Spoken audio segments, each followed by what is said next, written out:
Ito naman po ay isang tool, clamping tool para sa mga nagdi-DIY dyan na gumagawa ng cabinet o any woodworking. So, ganito lang po yan. Pag ika-clamp po yung halimbawa plyboard, yan. O kaya pwede mo i-adjust ng ganyan muna. Yan.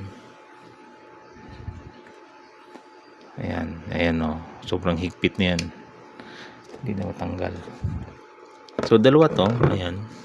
At ang sukat naman ito ay 4 inches. So, may mga choices kayo dyan.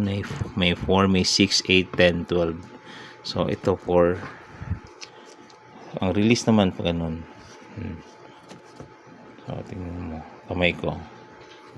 Ayan. Okay, sa mga interesado po nito, paki-check out lang po dyan sa baba.